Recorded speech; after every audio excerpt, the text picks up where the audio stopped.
gun again on first down. Fires wide. Juan Daniels, touchdown, Georgia. This is your favorite receiver, Juan Daniels, and you're listening to the DGD Podcast with my man, Robert Reynolds. Go Dogs! Welcome back for those watching to the DGD Podcast. As always, Robert Reynolds and Juan Daniels. I think the technical difficulties have subsided, so we're going to push through with what we've got today. Boy, we got a lot of recruiting to talk about, Juan. Before we jump in, Lots of Rain Watches proudly sponsors the DGD Podcast. Look, great watches, great prices. I can't say no to that. I've got an Atlas on myself. I love this damn thing. With that being said, use code DGD at checkout for 10% off your purchase.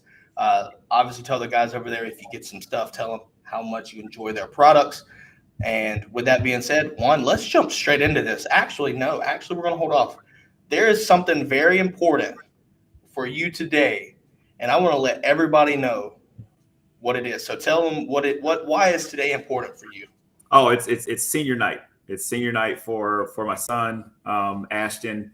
He is a quarterback at Buford. I've coached him ever since he was 6 years old. So definitely an emotional time, an emotional moment. So I'll get an opportunity to walk, out on the field with him for that last time. And I remember the very first time as a 6-year-old getting the chance to walk out there with him. After that, he heads to Stanford to go out there and play some quarterback. So very emotional, but pretty excited at the same time.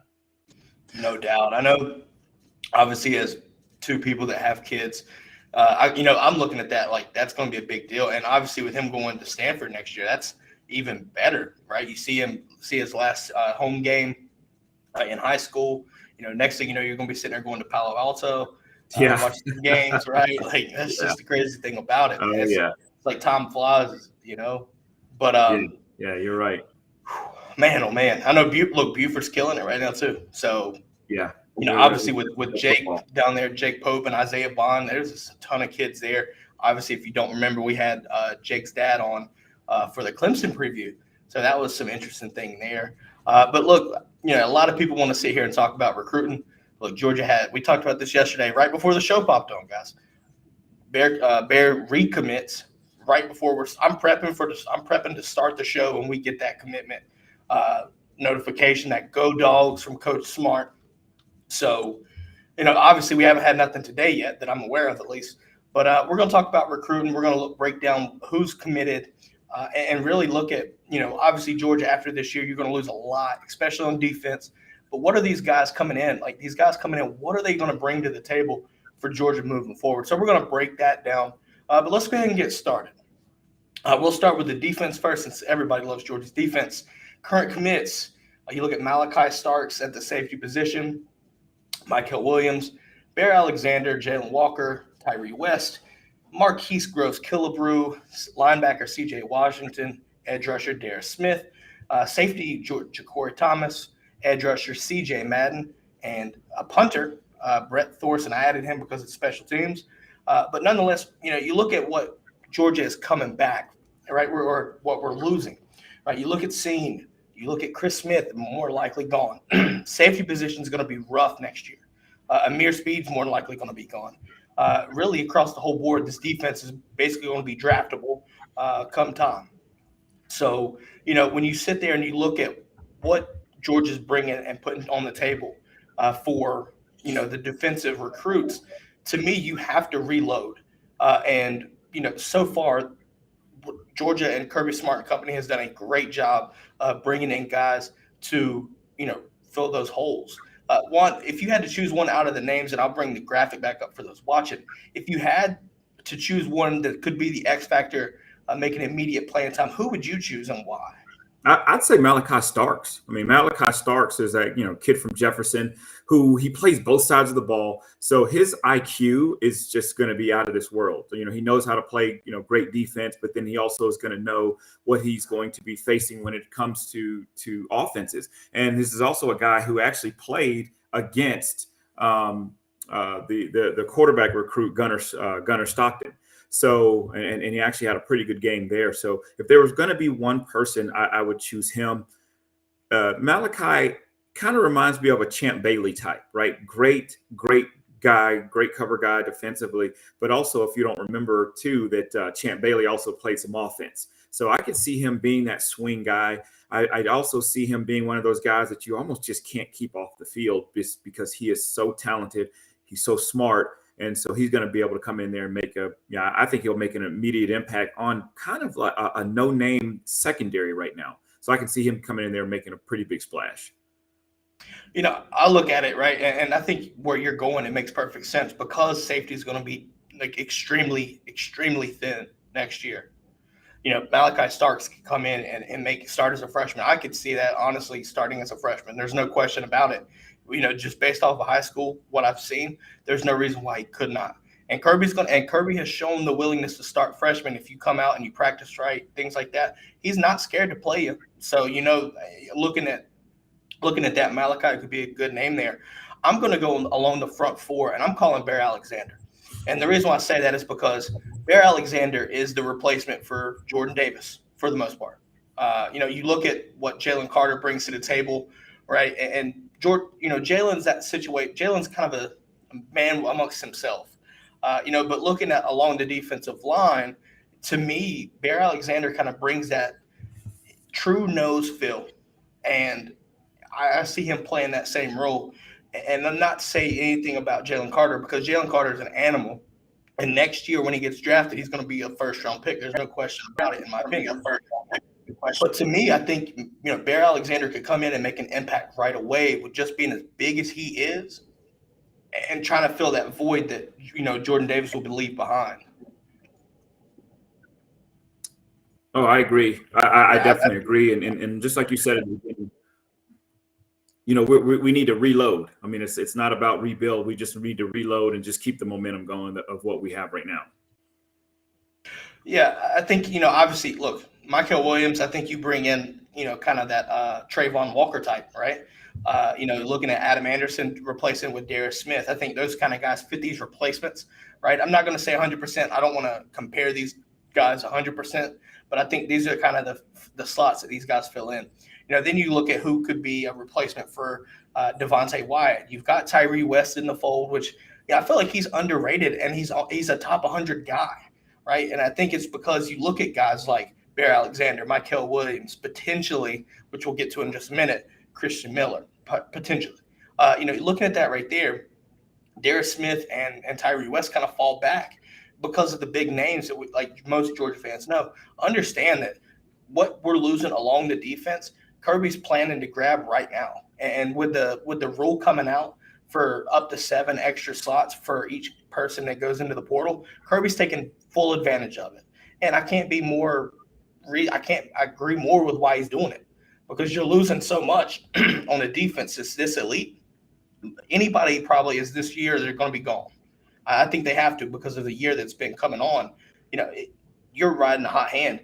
Regardless if you're, obviously Jordan Davis, I think is going to be a first rounder, but look at guys like Devontae Wyatt, Channing Tindall, those guys have all boosted their draft stock by being a part of this defense and making plays. So, expect a lot of guys on this defense to be gone.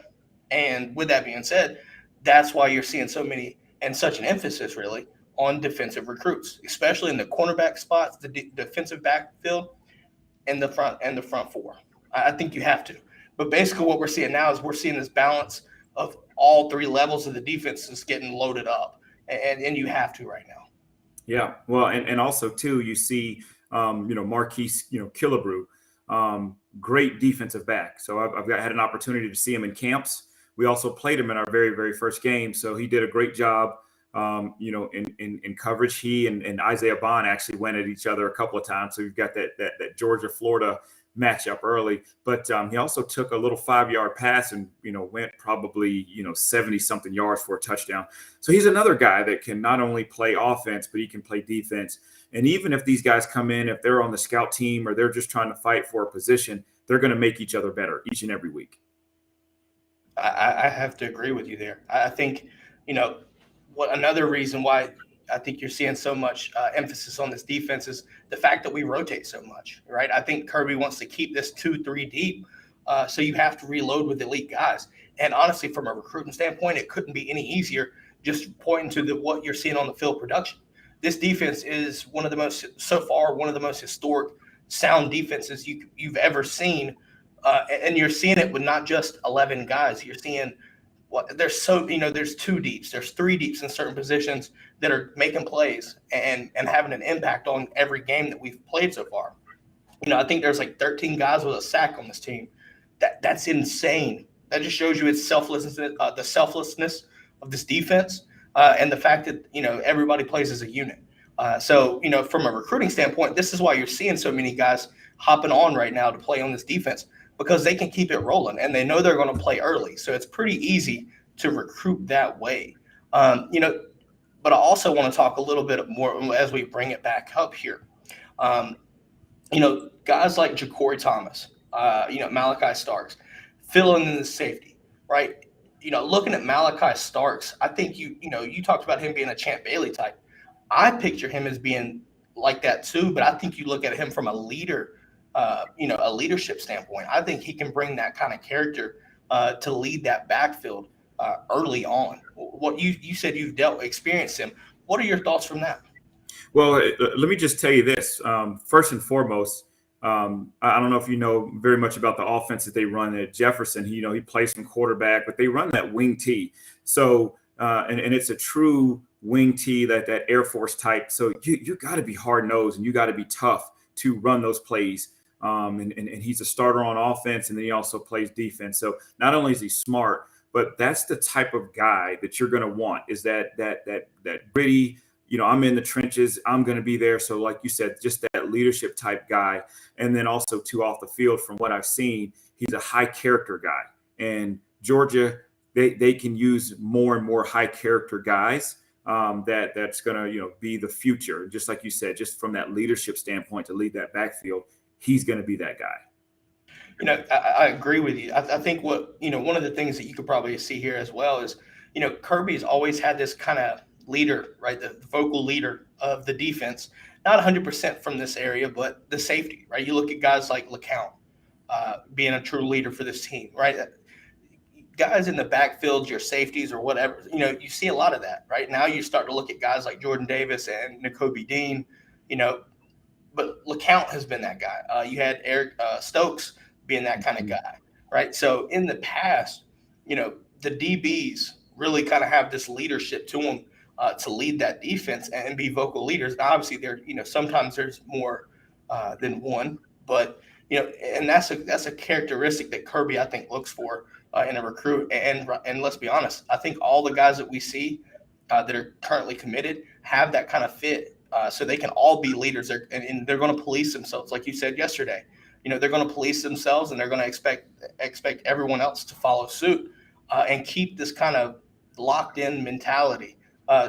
Trying to build this dynasty, right? I know it's crazy to say this, and it's because we haven't even won a national championship yet, but all it takes is to win one, and then establish that level of, what I mean? Like, what you need. Yep. The guys buy in. It starts to trend and keep it rolling, right? There's a reason why Saban's done what he's able to do. Guys have been vocal leaders and police everybody themselves. Kirby saw it. He was a part of that defense for years. He knows what it needs. Now he's getting the guys in, and they're all talented, very talented.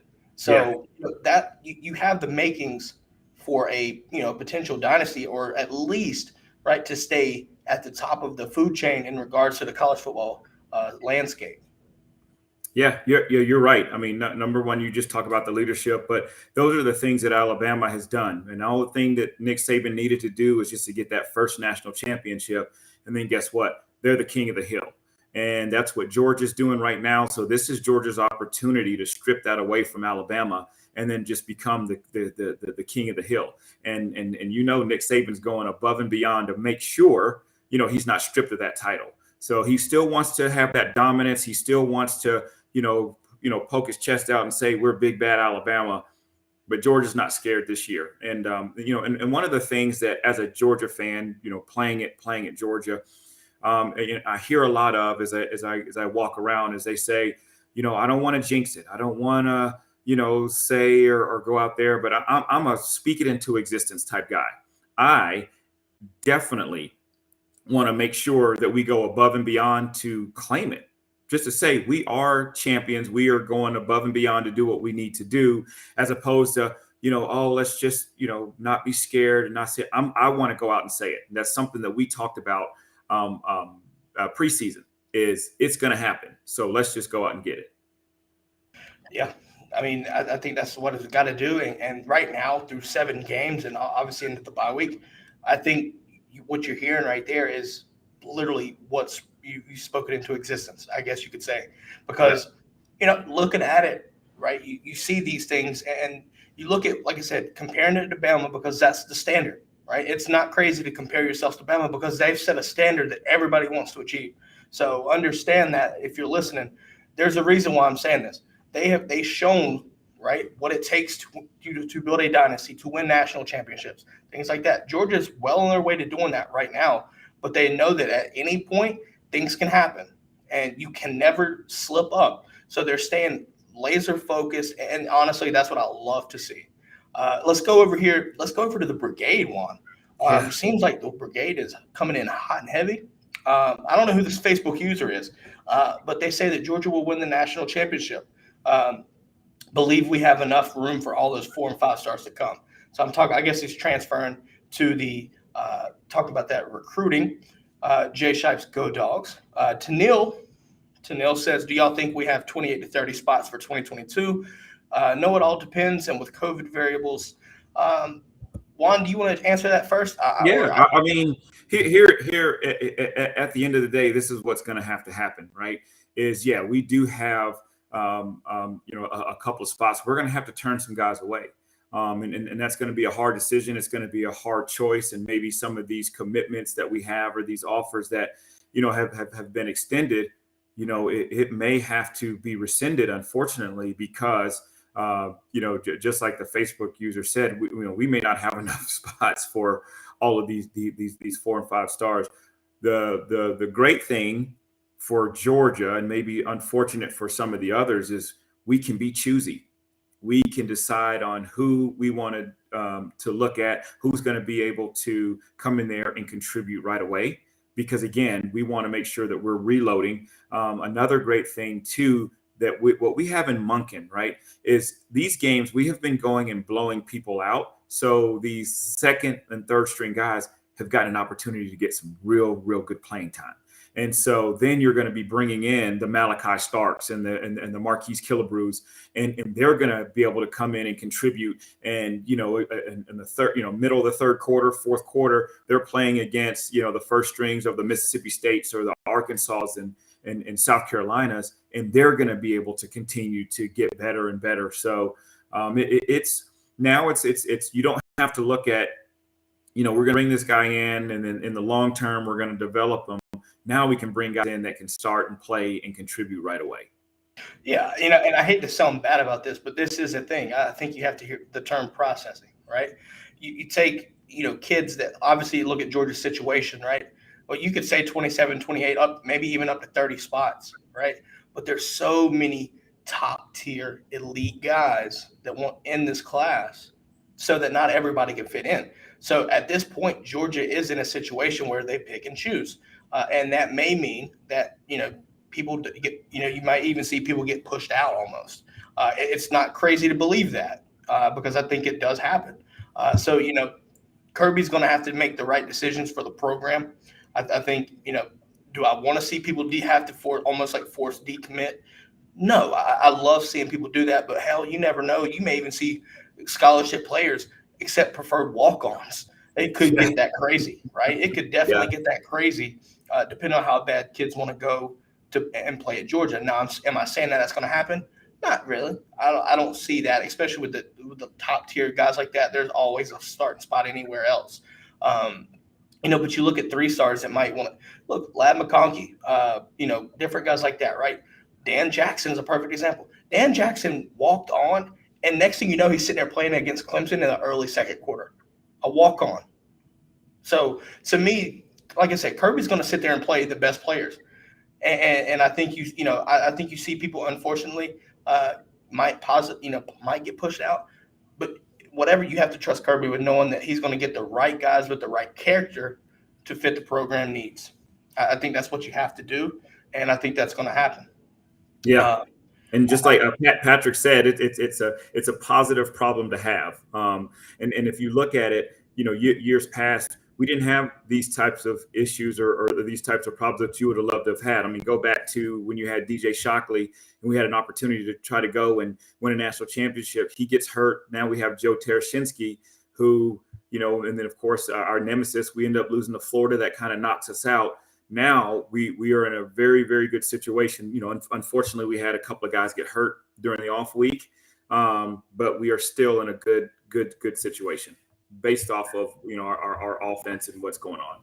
Yeah, no doubt. And what we'll do here, obviously we were talking about the defense, right? But let's be honest here, the offense is looking fine as well. So as I put the graphic up here, I'll read each recruit for those listening on podcast. You have Branson Robinson, Gunnar Stockton at quarterback, Oscar Delp, the tight end, Jordan James, another running back, Branson Robinson being the first running back there. Denylon Morset, whoops, sorry, I thought I put an L there. Aluba, the recent Florida State flip at offensive tackle, Jacob Hood, Dylan Bell, receiver, Cole Spear, receiver, and Griffin Scroggs. Looks to be an interior offensive lineman. Juan, who's the name here that brings up, who's the building block for this offensive recruiting class? If you had to choose one person. Man, if I had to choose one person, I'm going with Denylon Morset. He is a George Pickens type guy. When I tell you, he can completely change the game. So I've had an opportunity to watch him play, from 8th grade on.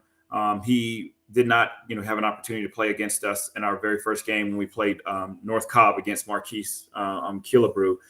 But I'm telling you right now, he's one of those guys that you just throw the ball up in any area and he is going to go get it. So you add him, you add Oscar Delp to the fold, and then, Griffin Scroggs. He's a guy that I actually coached, 11-year-old, 12-year-old, 8th grade, and then just watched him before he went over to Grayson. He's going to be one of those guys. I mean, very, very nice, humble guy. But when those pads start, going and that clock starts running, he's a guy that just can absolutely just mow you over. So, and a lot of guys that are, are just top-notch guys, and they're from Georgia. So Georgia's doing a great job of keeping these guys home because these are guys that you are definitely do not want to face, as an opposing defensive coach. Yeah, and the good thing about the Nylon, and one thing, and I think every Georgia fan here knows this, he's probably been one of the most vocal recruiters in this class. Now, I mean, you look on the defense you look at Jalen Walker for sure, I think being the most vocal there on defense, but on offense is the Nylon Morset. To this point here, though, as I bring the list back up, the person I think is going to have to make a biggest impact, I think you look at a guy like Branson Robinson. And the reason why I say that is this. He's so quiet that people almost forgot he was in this class to an extent, right? He's just not very vocal on social media, things like that. But the kid is an absolute animal. Absolute animal. I don't want to make this take, but he runs very physical, kind of a little bit shorter, a few inches shorter than what it came out as, but super strong, runs and really got some decent speed, not breakaway. He's not like a Mee Corbin type speed or anything like that, but great. I think he's going to be a very physical runner. I think you look at Zeus, but a little bit stronger of a runner. Right. I think he's a little bit some good. He's like a one cut back, right? Where he hits that cut and then he'll just bully you in. I think, not Cortez, Coach Del McGee is going to have his hands full with that running back room. Because Branson can come in and challenge early for some playing time next year, especially with Zeus and James Cook leaving. So you might see guys like Kendall Milton, Kenny McIntosh, and then, you might see Branson come in and contribute early as a freshman, especially with knowing how we like to, toss in the running backs and that right there. But a lot of things with Branson as well is he's actually a pretty good receiver. To be as stocky and things like that, he's actually a good receiver, got soft hands out of the backfield. So it adds that, another dimension that makes him a great overall back. So I think you look at Branson as being that X factor potentially early. You could always look at an offensive lineman, but I think we're just so loaded at offensive line. These guys come in and just really, you might see them happen next year, perhaps. Right. I would say. Right. Patrick Oliver said, so where do you guys see Gunner fitting in with Beck and Brock? And so this will probably be, an unpopular, comment from me, for the Bulldog Nation. I just don't see Gunner being a Georgia quarterback. You look at Beck, you look at Brock. They're more of your pocket passers, play action guys. Gunner's more of a dual threat. He's more of that guy. He's going to take off and run. He's going to run some guys over. If he were at a Florida or a Mississippi State or even an Ohio State, I would even say Clemson, where they do a little bit more of that. I think he would be absolutely successful. But from a drop back play action standpoint, sit in the pocket. I just don't see it. But hey, who am I? He could go in there and completely prove me wrong. And if he went in there and proved me wrong and completely just blew it out, I promise you, I would not be upset by any stretch of the means. I'm with you there. Actually, I'm going to take your stance as well. I think you look at guys like Beck and Brock. I think the experience is going to play there a little bit. But even then, I think, in my opinion, I would rather have Brock than Gunner. And I'm not discrediting Gunner whatsoever. Kid has one of the strongest arms you'll ever see, in my opinion. But, his size, right, and how he plays in high school is not translatable as much as you see, what we saw with Brock in high school, right? Watching the Raven County and Prince Ave game, to me, it seemed like he likes to run very physical. Gunner does. Tries to run and bully people, things like that. You're not doing that in the SEC. But like I said, he's got a great arm and things like that. But I think Brock has that balance, that I just think fits well for what Monken wants to do. And looking at Beck, I love what Beck brings. But I hate to say this, but there's a potential that you might not see him around next year. But if he does, I think Beck or Brock will take over. And I wouldn't be surprised to see Brock be a starter next year. I hate to say that because I love what Beck brings to the table, but Brock is just a different beast, in my opinion. Yeah, you're right. So, but either way, even just going into, to Patrick's question, it's a great problem to have. It really is. Like, you've got three guys that are in the fold that, have an opportunity to be the starting quarterback at Georgia. That's a great problem. These guys are not slouches. These guys are not, maybe they can, contribute or just, help us out and keep us, level. I mean, these guys are some stars. Yeah. And I hate to sound bad about this. Look at Georgia in the past, right? How many times have you seen 2 5-star quarterbacks in the fold? I would say an elite 4-star. I think Beck was an elite 4-star coming out of high school. How many times have you seen that kind of happen stuff in the quarterback room in Georgia? Yeah, it's not very – not yet. Yeah. So, like I said, Patrick's point is perfect. It's perfectly set in stone here. It's a great problem to have. And obviously it's on Kirby and Todd Monken to make the right decision when it comes to the signal callers, right? Yeah. But if I had my choice, out of those three, I'm taking Brock. There's something about Brock. His one, he's got NFL size. 2, he's got enough. He's athletic. He's athletic enough. It reminds me of Stetson Bennett as athletic, just a little bit more athletic in my opinion. Mm-hmm. The G-Day game showed me his speed for one. Right, he can run. You're not gonna be like a Lamar Jackson type and just break away like that. But he's definitely athletic enough outside the pocket to become a threat. And then his arm and IQ, right? It also helps that his dad, Greg, is a coach, right? But nonetheless, kid has a great IQ, a great work ethic, and all the things you need in your face of your program. And that kind of falls into the quarterback spot. If I had to choose, I'm keeping Brock. But look, like I said, it's a perfect problem to have. I will take this all day because that each one of those guys can be manageable to win you games. So it's always a great problem to have. Yeah, agreed. All right, now with the offense here, this is going to be interesting here because now we're looking at our remaining targets here, right?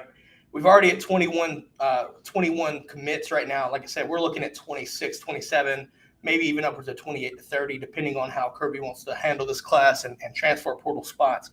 But here's some remaining targets. I haven't separated this to consider flipping from other schools that these guys are committed to or not.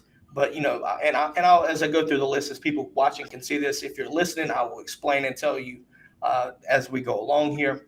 Some of the remaining targets, you look at Travis Hunter, currently committed to Florida State, cornerback, #1 overall player in the country.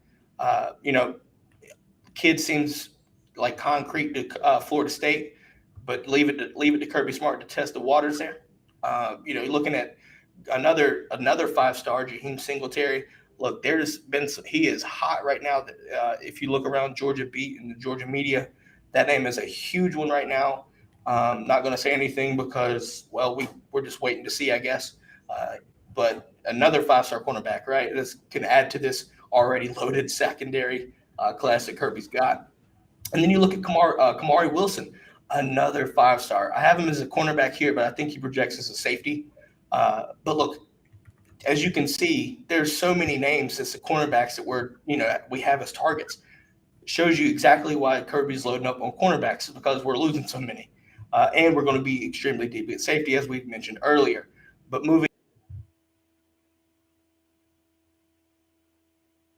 tackle, Shamar Stewart, D-line out of Florida.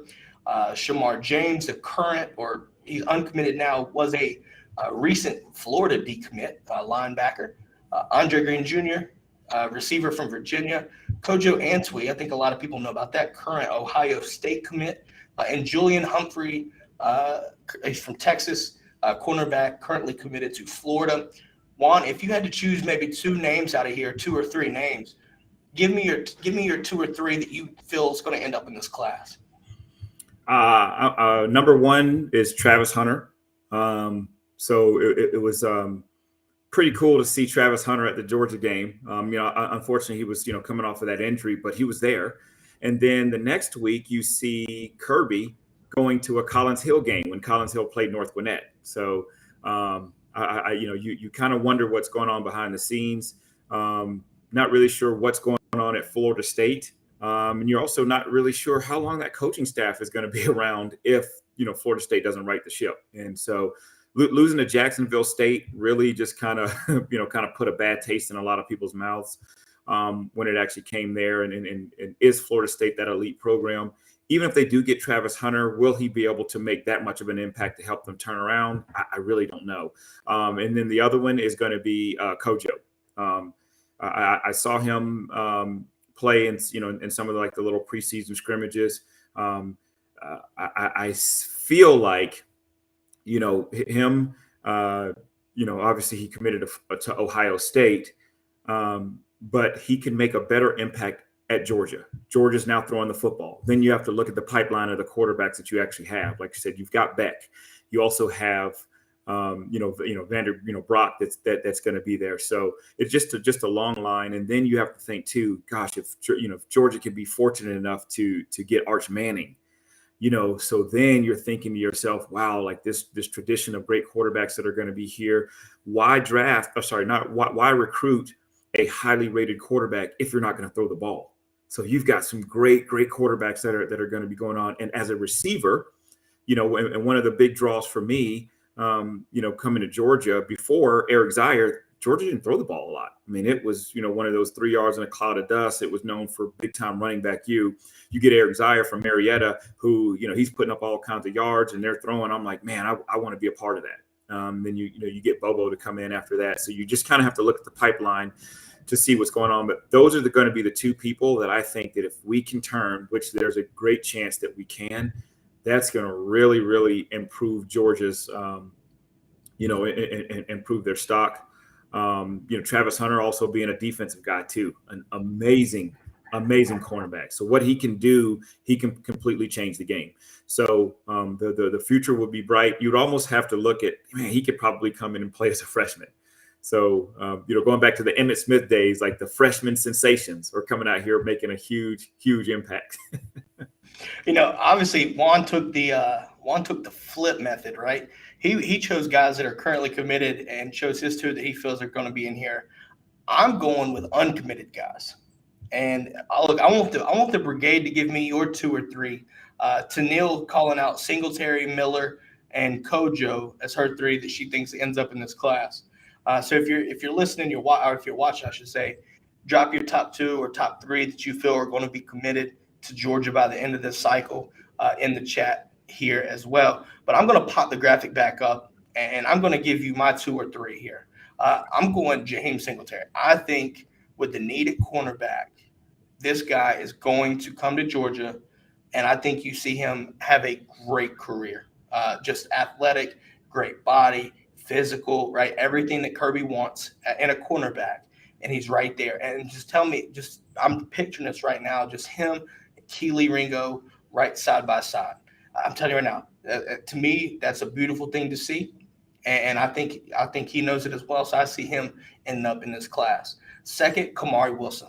Obviously, as a safety, safety help, we need a lot of it. And there's no one better than him and Malachi Starks. You put them 2 together, you're looking at a duo to roam, and ball hawk and hit people like a scene in LeCount for the next 3 to 4 years. And just seeing that right there, the potential is just making me salivate almost. It's one of those things where we're not missing a beat, right? And the fact that you could potentially see these guys come in as freshmen and play right away, easily deciding right here that I think Kamari Wilson becomes a dog as well. And my third, which honestly might be too easy here, but I have to call it out, Christian Miller. And let's be honest, I think he's a dog because his friend Michael's a dog. These guys have wanted to play together. They've voiced it. It's public knowledge at this point. And look, I think Christian Miller could be the best D lineman if he commits to Georgia. He could be in 3 years when they're draft eligible. He could be the best one of them all. You listen to Chuck Smith talk about it, right? Chuck Smith raves about this kid, and that's a lot from Dr. Rush, right? That's huge. That's huge. And I think if you get him in this with Michael and Bear Alexander, how are you stopping this defense? How are you stopping it? That's all I can say. But those are my 3. I want to hear what everybody here has to say in the chat while we give people some time here to think. What are your thoughts on the 2 or 3 commits that are uncommitted or currently committed to somewhere else? Who do you think? Who do you think commits to Georgia by the end of this cycle? Juan, but I do want to talk this right here.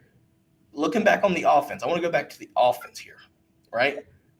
Obviously, looking at players like Gunner, Oscar Delp, coming in, and there's looking at the situation here. I think you lose some receivers, perhaps, tight end. Is it me, or I feel like Oscar Delp, in my opinion, could have one of the best seasons as a freshman? Is it far-fetched to say that I think this could be the case next year? What are your thoughts there? Oh man, Oscar Delp. But let me just tell you, if you're a tight end and you're seeing what Brock Bowers is doing, you want to be a part of this. If you see what Darnell, all about, you want to be a part of this. And so, Oscar Delp, he sees something, he's going to come in there. He wants to be a part of it. And I was talking to a guy just last night, and it's something that you and I talked about a tight end jet sweep. Who runs a tight end jet sweep, right? But guess what? Oscar Delp is fast enough to do that. So what Monken has done, Monken has completely changed the game for all of these players. And he's basically saying, I don't care who you are, you can come in here, you can contribute. And you know what it kind of reminds you of is that New England Patriots type mentality, right? Before that, who knew of Edelman? Who knew of Wes Welker? And Amendola, like no one did. And then of course, you have a great offensive coordinator that's making these guys big time, household names. And so, when you're doing that, why would you not want to be a part of it?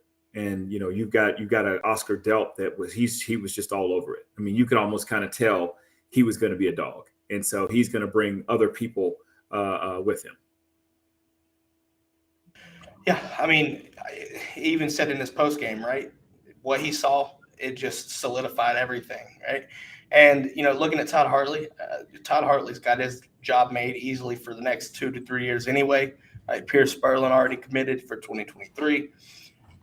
As long as you have Monk in here, or you have Buster Faulkner, let's be honest, I think you're going to see this same kind of offense. And I think that's really enticing for any offensive skill position player because of the balance that we're able to generate.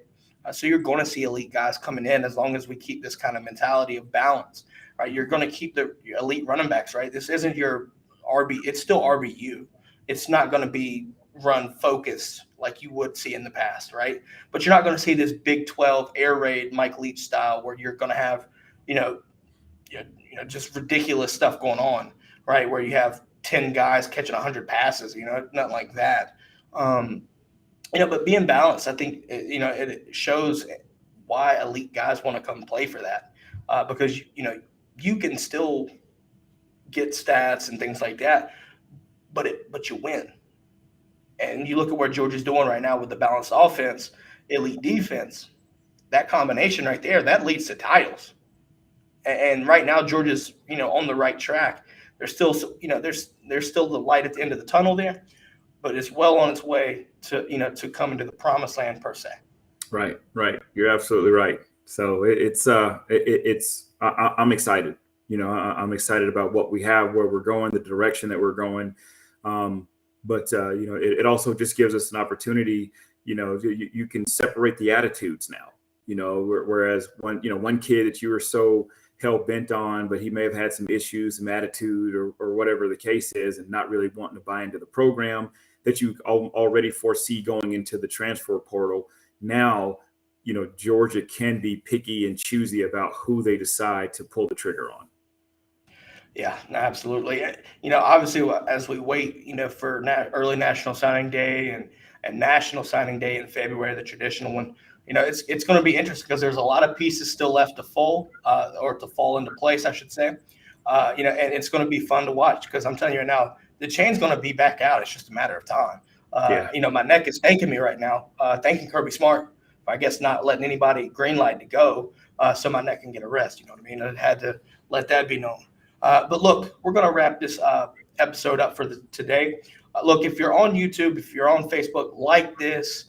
It helps the show out in more ways than you could imagine. It only takes a second. Subscribe if you're on YouTube. If you're listening on podcasts, make sure that you like it. So follow, subscribe it, rate it, review it. 5 stars preferred, but tell me how you feel. And with that being said, though, guys, look, happy Friday. Have a great weekend. Remember, no game tomorrow, but next Saturday, those lousy, stinking Gators are going to get mollywopped, and there's no question about it. There's not a single question. Juan, I'll let you watch another game, get your revenge from when you played Florida, right? You get that mental revenge there. It's always fun to watch Dan Mullen make excuses at the end in the postgame. Yeah. I got this right here, and I was thinking about this, and this makes too much sense before I end the show here. If your postgame press conference is more entertaining than your actual game performance, you might be a Florida Gator fan. Just going to leave that there. But look, on that note, guys, everybody has a great day, and we'll catch you back on the next episode. Go Dogs. Go Dogs. This is the DGD Podcast. Go Dogs.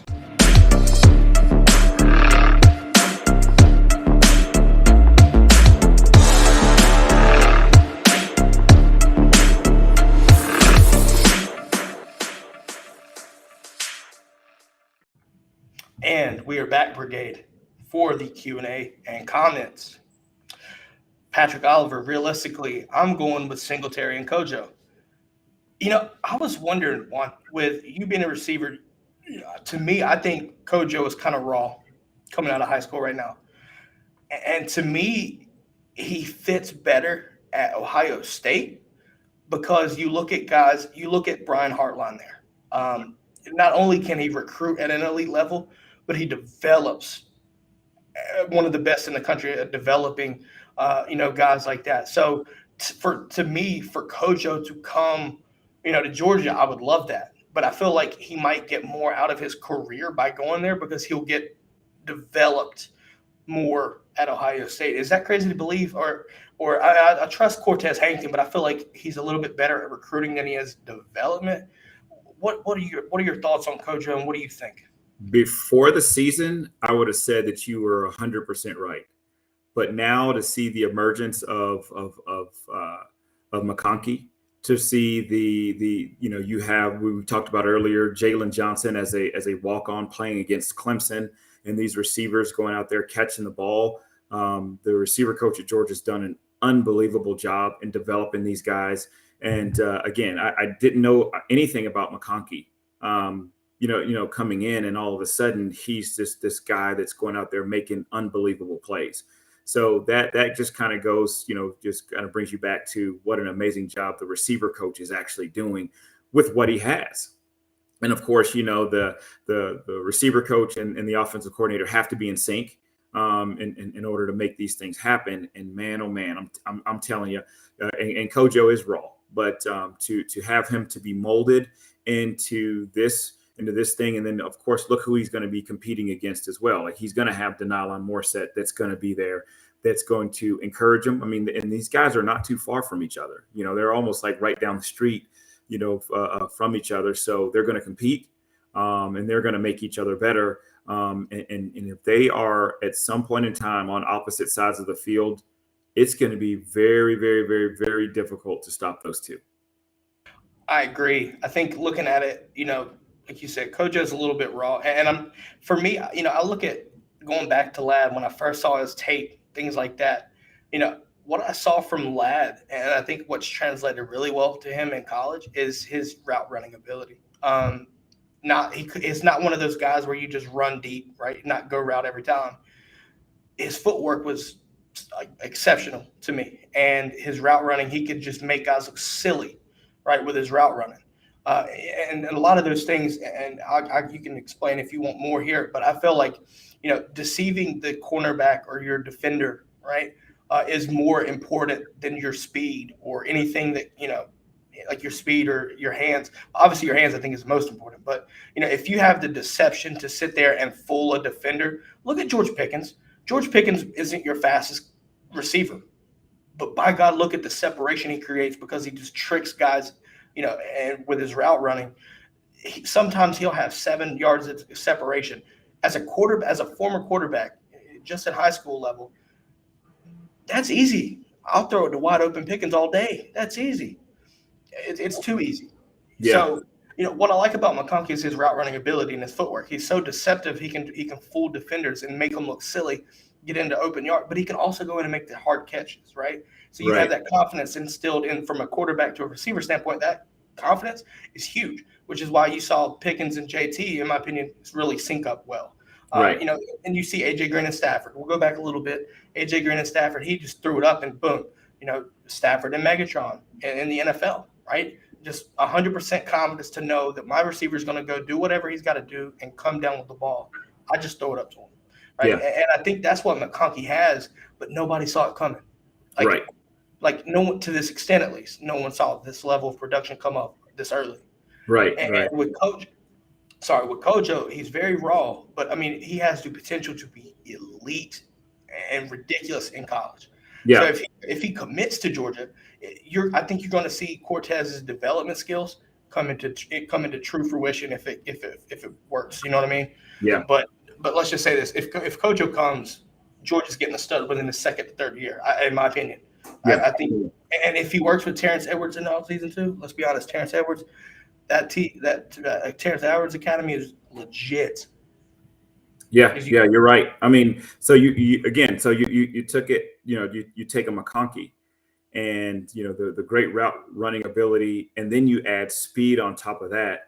The old saying, speed kills. I mean, it absolutely just does. And so you're able to then magnify what McConkey can do, if you have that type of speed. And so those are like some little things, tips that you can get to that route running. So that was one of my biggest things was, just route running. And on top of that, I was a 4-3 guy running great routes. I mean, it's a problem. And so if you get Kojo to the point to where he can make, run great routes where everything looks the exact same. So when he breaks, you have absolutely no idea what's happening.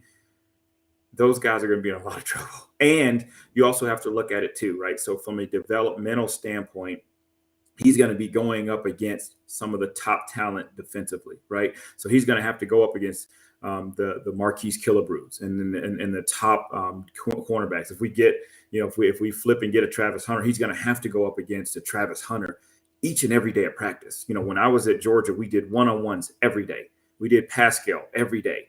We did blocking drills every single day. So you either get better or you fall back. Yeah, absolutely. Hey, look, we're going to call it here. Seems like there's really no questions here. We've done a lot of recruiting, a lot of insight here. I'm hoping for everybody. Get started early on the weekend, right? We pushed it back a little bit as well for those watching. Obviously, had to restart and everything like that. But look, enjoy your weekend, Juan. We ain't got anything to watch tomorrow. I mean, you can watch, right? You can watch some football, but it's not Georgia football. Right. So enjoy the bye week, right? And we'll come back next week, next Thursday, ready to knock it out and get ready for those damn lousy, stinking Gators, man. Yes, sir. Go Dogs. Looking forward to it. Hey, and everybody, Brigade, thanks for coming in hot and heavy. Have a great weekend and go Dogs.